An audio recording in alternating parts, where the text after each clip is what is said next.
Hey, fourth graders.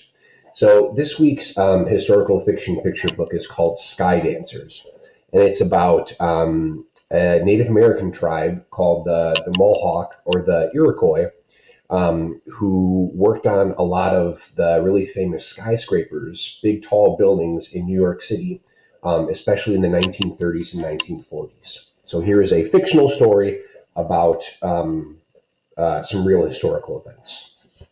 It's called Sky Dancers. Some really nice illustrations.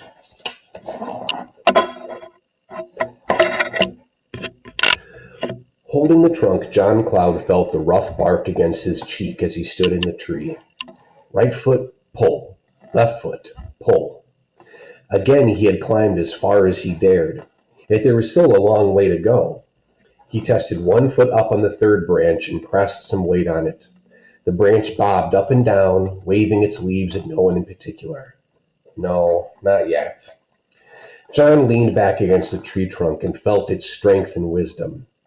It was an old tree that had held many moons between its branches. The tree and Mother Earth and Father Sky would let him know when it was time to go higher. Time for supper, Grandfather called. He was an old steel worker who used to build skyscrapers in New York City. He walked out onto the porch with his jackknife and a piece of pine wood. He was whittling a heron. Papa was a steel worker now, off working in the city. He had so much work that he and John Cloud's uncle, Joe Eagle, lived in an apartment there during the week. They came home to the reservation on weekends. Papa said they were lucky to have the work because times were hard and many people had no jobs at all. Between weekends, John Cloud missed Papa and longed to visit him in the city. Someday we'll take the train down, Grandfather promised, but so far they'd not gone.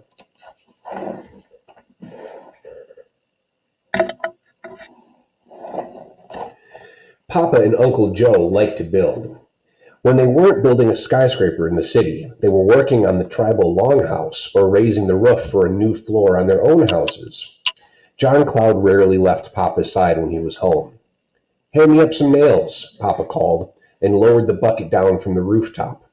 John Cloud dropped 2 handfuls of nails from the box into the bucket, and Papa pulled up the bucket again.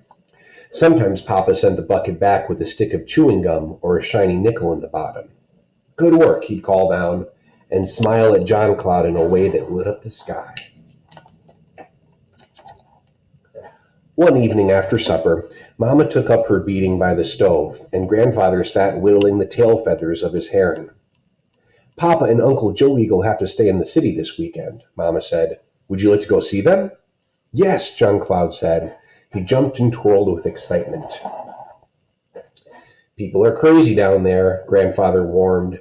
"Everyone running every which way like leaves in a windstorm." Grandfather always talked that way, but it only made John Cloud more curious about the city and how Papa put up with such a crazy place.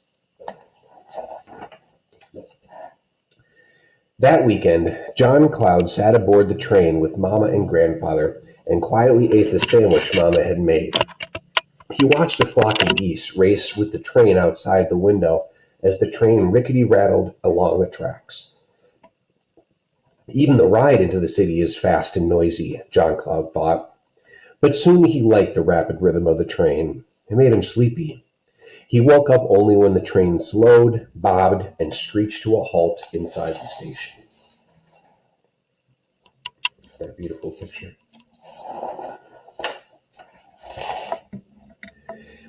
The city was like so many noisy, honking geese living on one big island. There were traffic lights where John Cloud thought trees should be, and the many buildings so close together seemed to squeeze the air into long shadows. Shoes knocked and scuffled along the pavement. Police whistles shrilled. Taxis honked. If he'd had the chance to say so, John Cloud would have told Mama that the city frightened him. Buildings seemed to be going up on every street corner. Cranes lifted swinging beams, and steam shovels scooped piles of dirt. When they stopped for a moment at a crosswalk, John Cloud tugged on Mama's sleeve and pointed at a dump truck dropping a full load of dirt into a large hole. Mama smiled and nodded. She knew how much John Cloud liked dump trucks when he saw them on the reservation.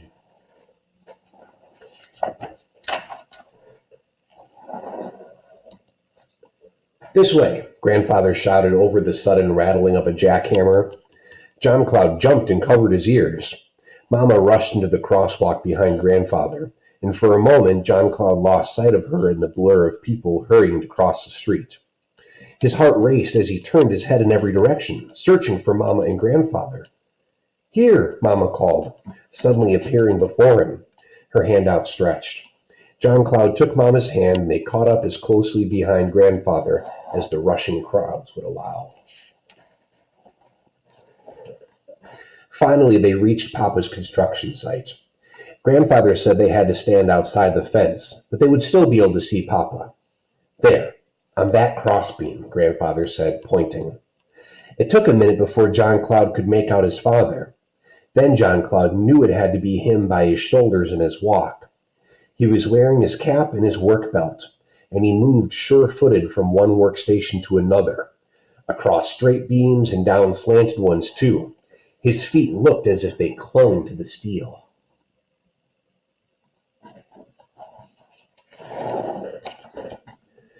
John Cloud had heard that Papa was working on the tallest building in the world, but he had never imagined anything quite this high. The building climbed higher than all the other tall buildings around it, as if it were racing them, leaping into the air, daring them to get taller too. "It's called the Empire State Building," Grandfather said, smiling. Grandfather's eyes showed that he was proud Papa was working on such an important building. John Cloud didn't even try to wave. He knew Papa would never see him from way up there. Instead, John Cloud just looked up and up some more, feeling as if his heart would burst as he watched his father dance across the sky. At the small apartment that night, Mama cooked and Papa and Uncle Joe played cards and laughed hard, listening to the funny shows on the radio. Grandfather listened too, whittling the soft pine wood as though he had just spent another long day working the iron. "How do you do it, Papa?" John Cloud asked. "How do you walk across the sky?" "Some people say anybody with enough courage can do it," Papa said. "But I listen to Mother Earth and Father Sky. If you trust them, they will hold you in their embrace just as they did our ancestors who built the bridge over the great river years ago."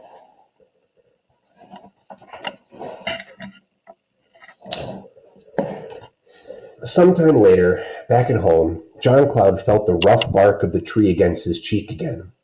He thought he could hear the wise old tree's heart beating like a drum. John Cloud took time to listen to what the tree was telling him. John Cloud climbed the first two branches. Right foot, pull. Left foot, pull. When he looked up, he imagined the Empire State Building racing him, daring him to leap higher. Before he knew it, John Cloud was already up on the third, the fourth, and the fifth branch. He stood higher in the tree than he'd ever stood before, and he was not afraid. The sky was huge. It was windier and colder up there. Mother Earth looked smaller and bigger at the same time. John Cloud got his balance, and the sky and earth shifted into balance too. He could see past his neighbors' yards, into the cut cornfields and longhouse beyond. It made John Cloud wonder what Papa could see from atop the tallest building in the world.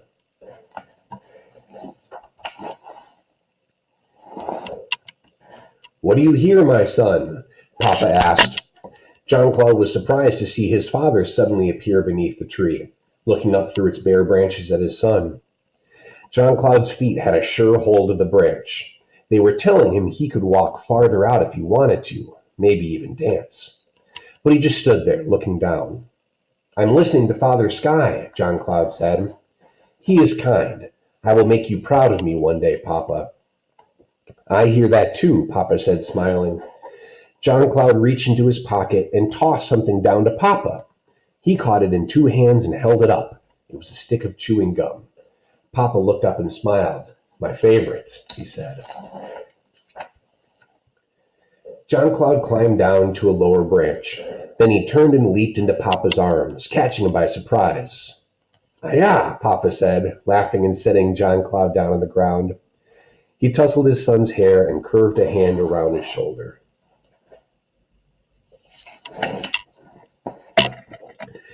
John Cloud wasn't sure if he would work high steel one day like Papa and Grandfather. Maybe he would do that, or maybe he would drive a dump truck on the reservation, or engineer a rattling train into and out of the crazy city. There was time to listen to the music of his heart. For right now, he was content to walk beside his father across the yard into the house for supper, one step at a time. And here's the author's note. It gives some background knowledge. So this is all true stuff. This is a fictional story based on the Mohawk or Iroquois steelworkers who built many of the landmark buildings and bridges in New York City in the 1930s and 1940s. For many Mohawks, steelworking is a family business that dates back several generations. In 1886, the Dominion Bridge Company wanted to build a bridge across the St. Lawrence River in upstate New York so trains could cross. In exchange for allowing one end of the bridge on their land, the Mohawks secured jobs to build a bridge. They became famous for their good balance and their courage in working the steel high up on the bridge. In 1907, more than 30 Mohawks were working on the Quebec Bridge when it suddenly collapsed, killing them all. Since that time, Mohawks have taken these well-paying jobs in smaller numbers per site, spreading themselves out to bridges and other structures all over the Northeast. During the 1930s and 1940s, skyscrapers were being built at a record rate in New York City. Many Mohawks went into the city to work during the week and returned to their families on reservations in upstate New York or Canada on the weekends. Others established a community in Brooklyn to be closer to their work. Mohawks were involved in building the Empire State Building, the Chrysler Building, the George Washington Bridge, and Rockefeller Center, as well as later well-known structures such as the United Nations Assembly Building and the World Trade Center. Today, bridge repairs and new construction still provide work for many Mohawk families. When the World Trade Center buildings were attacked in September 2001, Mohawk steelworkers, including some who were descendants of the original builders of the Trade Center, came in and cut and removed steel during the rescue, recovery, and cleanup phases. While some Mohawks discourage the folklore that suggests their people have special talents for high steelworking, proud young Mohawk apprentices still follow in their ancestors' footsteps. They boom out from the reservations to work construction and repair sites in New York City and other areas of North America. The end.